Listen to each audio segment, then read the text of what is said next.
મિત્રો, તમારું સ્વાગત છે મારી ચેનલ બોલતી પુસ્તકમાં. આજની વાર્તાનું નામ છે કાલ. બીજા વિશ્વયુદ્ધ પછીની આ વાત છે. પરદેશના એક નાનકડા નગરમાં કાલ નામના એક વ્યક્તિ રહેતા હતા. યુદ્ધમાં એ એક પગે ઘાયલ થયેલા, એટલે ચાલતા થોડા ખોડંગાતા, પણ સ્વભાવના અત્યંત સરળ. પોતે ભલા અને પોતાનું કામ ભલું, અજાત શત્રુ કહી શકાય તેવા. ઉંમર 80 વર્ષ ઉપરની હતી, પણ કોઈ યુવાનને પણ શરમાવે તેવી સ્ફૂર્તિથી કાલ કામ કરતા. કદાચ એની સૈનિક તરીકેની તાલીમ એને આ સમયે પણ કામ લાગી રહી હતી.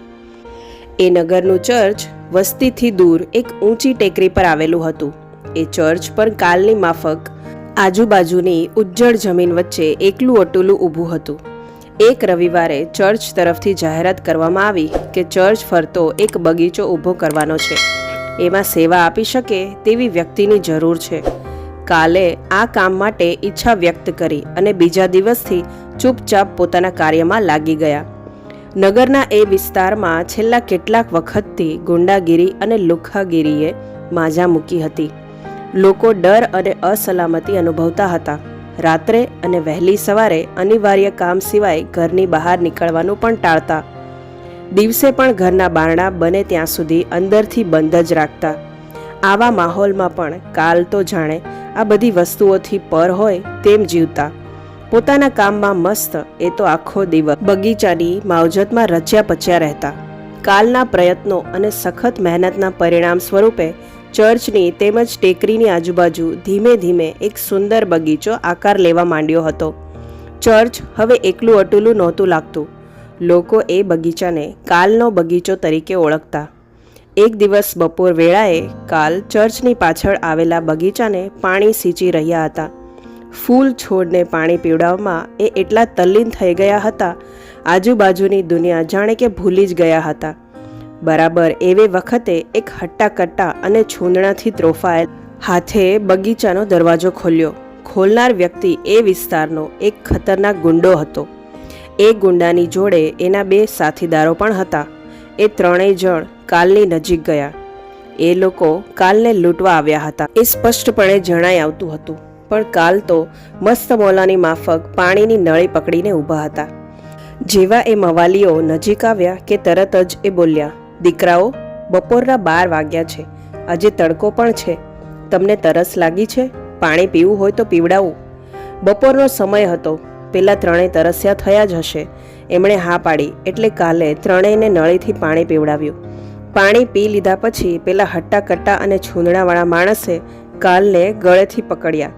બાકીના 2 જણાએ એના ખિસ્સામાંથી પાકીટ અને હાથમાંથી કાંડા ઘડિયાળ કાઢી લીધા અને જાણે આટલાથી સંતોષ ન થયો હોય તેમ એમણે કાલને નીચે પટકી દીધા અને એના ખોડંગાતા પગ પર જોર જોરથી લાતો મારી.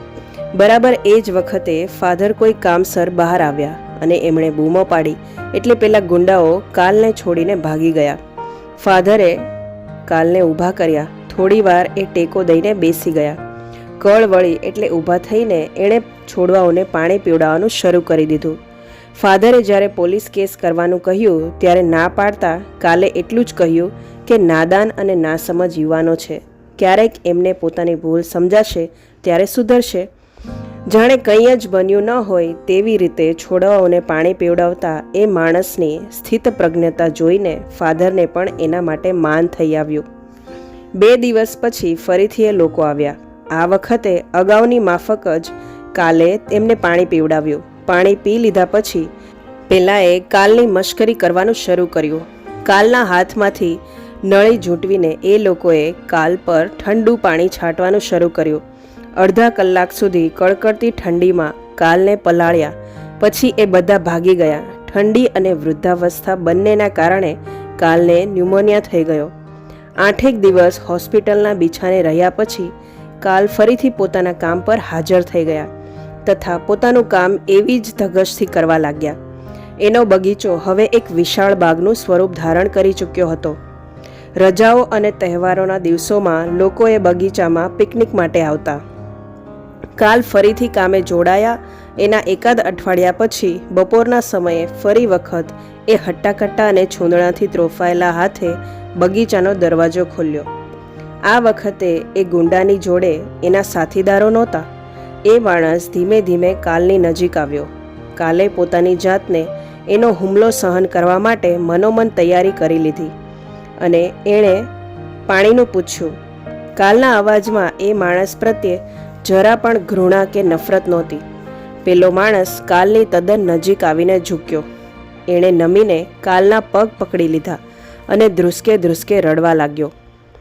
ખાસી વાર સુધી એ રડતો જ રહ્યો. પછી પોતાના ખિસ્સામાંથી કાલનું અગાઉ લૂંટી લીધેલું પાકીટ અને કાંડા ઘડિયાળ કાઢ્યા.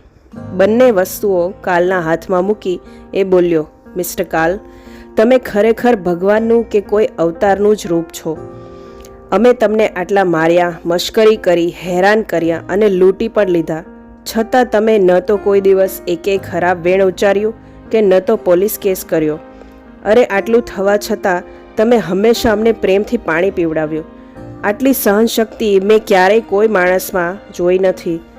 અને બીજી વાત કહું, આ ઘડિયાળ અને પાકીટ લઈ ગયો છું ત્યારથી લઈને આજ સુધી હું એક પણ રાત્રે ઊંઘી શક્યો જ નથી. મને ઊંઘ જ નથી આવતી. કદાચ તમારે જેવા મહાન આત્માને હેરાન કરવાથી જ આવું થયું હશે. મિસ્ટર કાલ, મને માફ કરી દો. કરશો ને? એ ફરીથી હિબકા ભરવા માંડ્યો. ભાઈ, જો સાચા દિલથી પસ્તાવો કરો તો ઈશ્વર પણ આપણા સૌના બધા જ ગુનાઓને માફ કરી દે છે. હું વળી કોણ તને માફ કરવા વાળો? જા, અંદર ચર્ચમાં જઈને તારા શબ્દો ભગવાનને કહે, એ જરૂર તને માફ કરી દેશે. એટલું કહી કાલે એ માણસને ગળે વળગાડ્યો. કાલના ચરણને સ્પર્શ કરી એ માણસે વિદાય લીધી. આ ઘટનાના 2 જ વર્ષ પછી 87 વર્ષની ઉંમરે કાલનું અવસાન થયું. એની અંતિમ યાત્રામાં એ વિસ્તારની લગભગ દરેક વ્યક્તિ હાજર રહી હશે, પણ પેલા છૂંદણા ત્રોફેલ હાથવાળો હટ્ટોકટ્ટો માણસ રડ્યો તેટલું કદાચ કોઈએ જ નહોતું રડ્યું. અંતિમ વિધિ પૂરી થયા પછીના નાનકડા ભાષણમાં ફાધરે કાલના જવાથી બગીચામાં એક માણસની ખાલી પડેલી જગ્યાનો ઉલ્લેખ કર્યો. પછી બધા વિખરાયા. બધા જતા હતા ત્યારે પણ પેલો માણસ કાલની કબર પાસે બેસીને આંસુ સારતો હતો. બીજા દિવસે સવારના પહોરમાં જ એ માણસ ફાધર પાસે પહોંચી ગયો અને પોતે કાલની જગ્યાએ કામ કરવા માંગે છે તેવું કહ્યું. ફાધરના ચહેરા પર અવઢવ જોઈ એ એટલું જ બોલ્યો કે જો પોતાને આ નોકરી આપવામાં આવશે તો પોતે કાલ પ્રત્યેનું થોડું કે ઋણ અદા કરી શકશે. એના અવાજમાં રહેલ પસ્તાવાનો સૂર ફાધર પારખી ગયા અને એને કાલની જગ્યાએ બગીચાનો માળી તેમજ રખેવાળ બનાવી દેવામાં આવ્યો. ખરા દિલથી અને ધગશથી કામ કરતા અને એક અલાયદી ધૂનમાં મસ્ત એ માણસ હવે કાલના બગીચાને અડધી ટેકરી સુધી ફેલાવી દીધો હતો. એની મદદ કરવા માટે થોડા વખત પછી ફાધરે 2 અન્ય માળીઓને પણ રાખી લીધા હતા. એ માણસે બગીચાના કામની સાથે ભણવાનું પણ શરૂ કર્યું હતું. ભણતા ભણતા જ એણે પરીક્ષાઓ આપી અને બેંકની ખંડ સમયની નોકરી મેળવી લીધી હતી.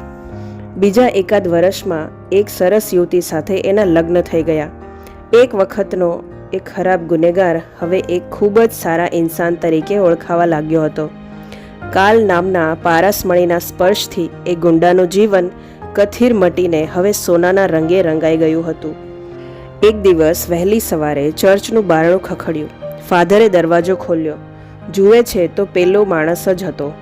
એણે અભિવાદન કરીને કહ્યું કે બીજા દિવસથી એ કામ પર નહીં આવી શકે કારણ કે એ ગ્રેજ્યુએટ થઈ ગયો છે અને હવે એને બેંકના પૂરા સમયની નોકરી મળી ગઈ હતી.